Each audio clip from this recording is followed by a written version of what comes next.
The international dubs of Finding Nemo featured an incredible number of name changes, probably more than in any other animated film I've covered. Almost every version gave the characters different names. On top of that, some dubs even threw in jokes about feminism, vodka, and much more. Without further ado, let's dive in.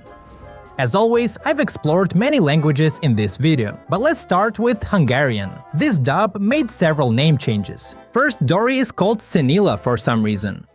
Hi, I'm Dory. Where? I'm not sure if it has any particular meaning, but that is how it is. They also changed Marlin's name. Here, he's called PG. It seems it doesn't mean anything at all. My name is Marlin. I'm a clownfish.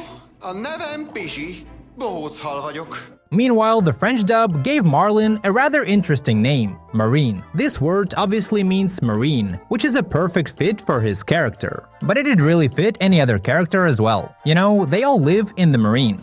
Now let's talk about accents. As you probably know, the turtles in Finding Nemo have a Californian surfer accent. At the same time, many animals living near Australia speak with an Australian accent. For example, the pelican and the sharks have Australian accents. However, in the German dub, the sharks have an Eastern European or possibly even Russian accent. Meanwhile, the little turtle, Squirt, who originally speaks like a typical surfer kid, has an American accent in the German version. He even constantly throws in English words. You so totally rock, Squirt! Dude, super rocker, das hat total gerockt! The American dub also jokes that Americans think they own everything. However, the Mexican version removes the reference to Americans and instead makes a joke about bankers. Fish. Humans think they own everything. Probably American. Humanos, se creen dueños de todo. Seguro eran banqueros. Next, let's discuss the title of the film. The original title is Finding Nemo, but the French and Lithuanian versions simplified it. In French, the movie is called The World of Nemo, while in Lithuanian, it's simply called Nemo the Fish. These title changes lose much of the movie's plot.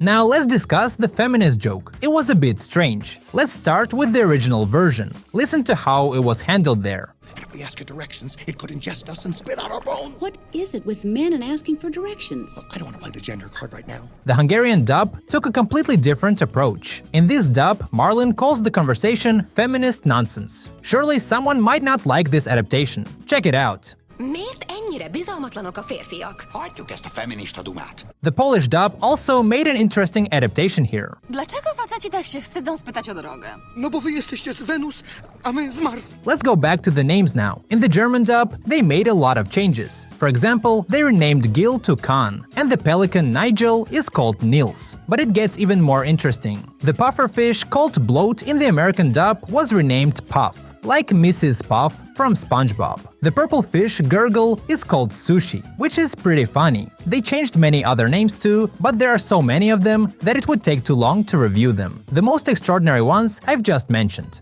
Now let's talk about one of the sharks in the Polish dub. You should remember this shark. He's called Anchor in the American version, but in Polish, they call him like this. It means dull or stupid. Yep, that's right. Very strange. Also, Gil is called Idol in the Polish version, which kind of makes sense because you could say he's like an idol to the other fish in the aquarium. Now, the Italian dub has made some exciting choices. They gave many characters names based on ancient Roman figures. For example, Bruce was named Brutus in the Italian version. Yes, that's Marcus Junius Brutus, who assassinated Julius Caesar. The starfish Peach is called Diva. Also, several times Dory mixed up Nemo's name, calling him either Remo or Romulo. Just so you know, Romulo is the founder of Rome. No, he's a good guy. Go easy on him, he's lost his son, Fabio. No, è un pesce per bene. Siate carini con lui, ha perso suo figlio Romolo. Next, in the German version of the film, there were several hilarious references in the same scenes. One is to Neo from The Matrix, and another seems to be to the Ukrainian boxer and the mayor of Kiev, Klitschko. Dein Sohn Neo? Nemo. Your son Chico? Nemo. His son Bingo! Nemo. Sein Sohn Klitschko? If you remember, there was a character named Sandy Plankton. We were never shown him, but according to Nemo, he knew a lot of things. This character is essentially a legend. Plus, his name, Sandy Plankton, always reminded me of SpongeBob. You know, Sandy Cheeks plus Plankton. Well, in the Spanish version, this character is called Carlos Plankton, which is also pretty meme-worthy. Sandy Plankton from next door got Carlos Plankton, el vecino? There was also another funny joke related to Sandy Plankton. In the scene just before Nemo was kidnapped, the kids talk about a boat and mention that Sandy Plankton told them it's called a butt. A butt. Wow, that's a pretty big butt. In this scene, Nemo ends up touching the butt, and that's the whole joke. Of course, in different dubs, this joke was adapted differently. For example, in the Spanish version, the word for boat sounds similar to the word for boot. Bota. Pues que cacho bota. In the Russian version, the word for boat sounds like the word for throat. Глотка. Ого, какая большая глотка. There was a funny swear word joke that the pelican says. Fish got your tongue. Love a duck! In the Russian version, they also adapted this into a funny phrase roughly translated as mother ducker, which is hilarious. Think about how great this swearing is. Язык укусила. Уткина мать! In the Bulgarian version, the pelican says fish Satan. At the film's end, the sharks swim up to the sea creatures and scare them. Then they start calming the fish down, explaining that they don't intend to harm them. In the Ukrainian version, one of the sharks calls themselves Fishaholics Anonymous, which is such a cool adaptation. Don't be alarmed. Oh, we just wanted to make sure that our newest member got home safely. Не лякайте. Ми анонімні рибоголіки. Проводжаємо нову подругу. And finally, let's talk about probably the funniest moment of all the versions. It happens in the scene when Marlin and Dory are inside the whale and trying to get out.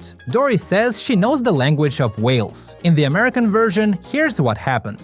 He either said we should go to the back of the throat, or he wants a root beer float.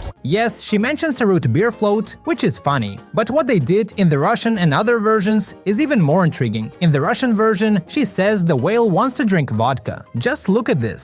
Либо он велит нам заплыть подальше в глотку, либо он хочет сидеть и пить водку.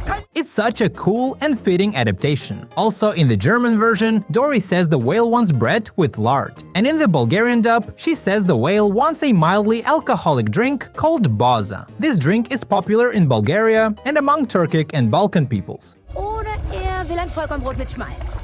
Или да му даваме боза с качамар. Interestingly, they chose the strongest drink in the Russian dub out of all the versions. Honestly, I didn't expect to see so many name changes in Finding Nemo. In fact, I've only covered a small fraction of the name changes in this video. Just know that there were actually many more. If you liked the video, don't forget to like it and share your thoughts in the comments. See ya!